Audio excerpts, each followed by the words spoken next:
সুনামগঞ্জের হাওরজুড়ে এখন কেবল কৃষকের হাহাকার। মেঘালয়ের পাহাড়ি ঢল আর অতিবৃষ্টিতে জলাবদ্ধতায় তলিয়ে গেছে কয়েক হাজার হেক্টর বোরো ফসল। বুক সমান পানিতে নেমে কাঁচা ও আধা পাকা ধান তোলার অক্লান্ত চেষ্টা চাষি ও গৃহস্থদের। প্রকৃতির সাথে যুদ্ধে হেরে চোখের সামনে তলিয়ে যাচ্ছে কৃষকের সোনালী স্বপ্ন। প্রায় 200 কোটি টাকার ধান নষ্ট হওয়ার শঙ্কায় দিশেহারা জেলার প্রায় 24 লাখ কৃষক। সুনামগঞ্জ সদরের লক্ষণশ্রীর ফরিকরনগর গ্রামের আতাউর রহমান শিয়ালমারা হাওরে নিজের 4 একর জমিতে আবাদ করেছিলেন এই কৃষক, কিন্তু বিধি বাম। পাহাড়ি ঢলে তার 3 ভাগ জমি এখন পানির নিচে। অবশিষ্ট 1 ভাগের ধান বাঁচাতে স্কুল পড়ুয়া ছেলেকে নিয়ে বুক সমান পানিতে নেমে চলছে তার জীবন যুদ্ধ।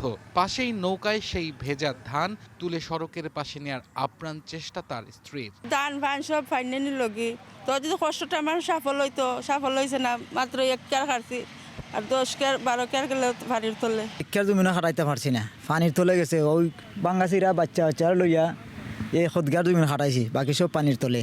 আতাউর রহমানের মতো হাজারো কৃষকের এমন অসহায়ের গল্প এখন পুরো এলাকা জুড়ে। চেরাপুঞ্জিতে ভারী বর্ষণে সুনামগঞ্জের ছোট বড় 97টি নদ নদীর পানি বেড়েছে অস্বাভাবিক হারে। অপরিকল্পিত বাঁধ ও জলাবদ্ধতায় প্রায় 50,000 টন ধান নষ্টের পথে, যার বাজার মূল্য প্রায় 200 কোটি টাকা। পানি তুলে গেছে উচ্চ হয়ে পড়ে।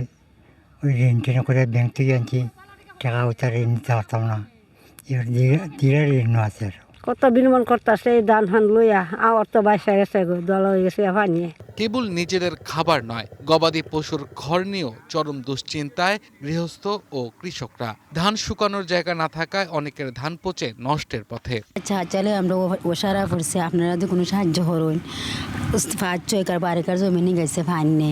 গরু চুলবা না, ফসল পাইলেও অনেক খড় কিনতে হয়, খের গুঁড়া কিনতে হয়, প্রায় আরো 20,000 টাকা খের কিনতে হয়। হাওর গবেষকদের মতে কেবল বাঁধ দিয়ে ফসল রক্ষা সম্ভব নয়, দীর্ঘমেয়াদী সমাধানের জন্য নদী খনন অপরিহার্য।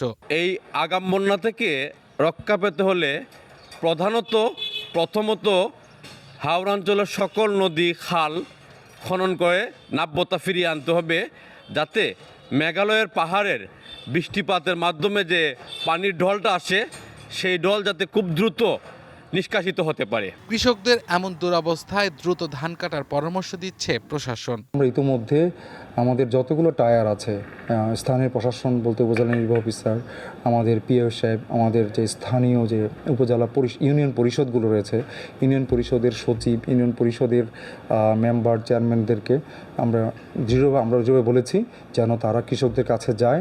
সুনামগঞ্জে এবছর আবাদ হয়েছে 2,23,511 হেক্টর বোরো ধান। কৃষি বিভাগের হিসেবে বৃহস্পতিবার পর্যন্ত ধান কাটা শেষ হয়েছে মাত্র 50%। বাকি অর্ধেক ফসল ঘরে তোলা নিয়ে এখন প্রকৃতির সাথে যুদ্ধ করছেন 24 লাখ কৃষক। One national desk. সুনামগঞ্জের হাওরে জলাবদ্ধতায় বোরো ফসল পানিতে তলিয়ে গেছে। সেখানকার খবর জানাতে সরাসরি যুক্ত হচ্ছেন সহকর্মী জাকির হোসেন। জাকির, ক্ষতিগ্রস্ত কৃষকদের সরকারের আসলে সহায়তা দেবার কথা, সে বিষয়ে কিছু জানতে পেরেছেন কিনা, আর সেখানকার পরিস্থিতি নিয়ে কৃষি বিভাগ আসলে কি বলছে?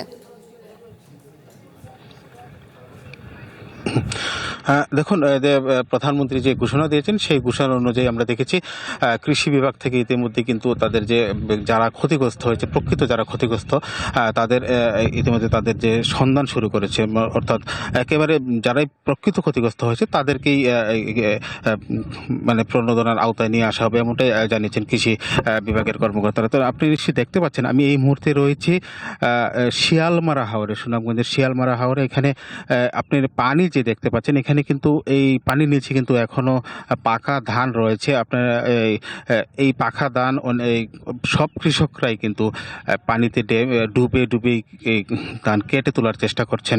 তো সুনামগঞ্জের শুধু এই শিয়ালমারা হাওরেই নয়, একেবারে জেলার 12টি উপজেলার প্রায় 123টি হাওরের অবস্থা এখন ঠিক একই রকম অবস্থা। তো কৃষকদের মধ্যে আমরা দেখতে পাচ্ছি একটা উদ্বেগ, উৎকণ্ঠা।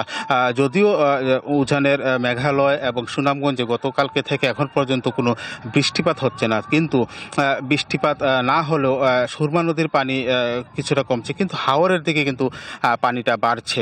হাওরের দিকে পানি বাড়ার ফলে যেখানে ধান এখন পর্যন্ত 55% ধান কাটা হয়েছে বলে আমাদেরকে জানিয়েছেন কৃষি বিভাগ। এই যে 55% ধান কাটা হয়েছে, এই ধানটুকু শুকানোর যে জায়গা মাঠ, সেই মাঠটা পর্যন্ত ডুবে আছে, যার ফলে ধান শুকানো নিয়েও কিন্তু একটা বিড়ম্বনার মধ্যে পড়েছে কৃষকরা। তো বলা যায় যেটা ধান যদি শুকাতে না পারে তাহলে কিন্তু কৃষকরা এবার হচ্ছে চরম একটা দুর্বিষহ জীবনযাপন কাটাবে। এছাড়াও এই যে ডুবে আছে যে সমস্ত ধান, এই সমস্ত ধান আসলে কৃষি বিভাগ থেকে বলছে যদিও ডুবে এগুলো অনেক জমির ধান আমরা দেখছি পেকে নষ্ট হয়ে গেছে। তো সার্বিকভাবে আমরা বলতে পারি সুনামগঞ্জের চিত্র আসলে এবারের চিত্র খুব একটা ভালো নয়। সুনামগঞ্জের কৃষকের মধ্যে এখন আর্তনাদ ছাড়া আর কিছুই আমরা দেখছি না। সরকারের সহযোগিতা সবচেয়ে বেশি জরুরি। এই ছিল সুনামগঞ্জ থেকে হাওড়া এলাকার সর্বশেষ খবর।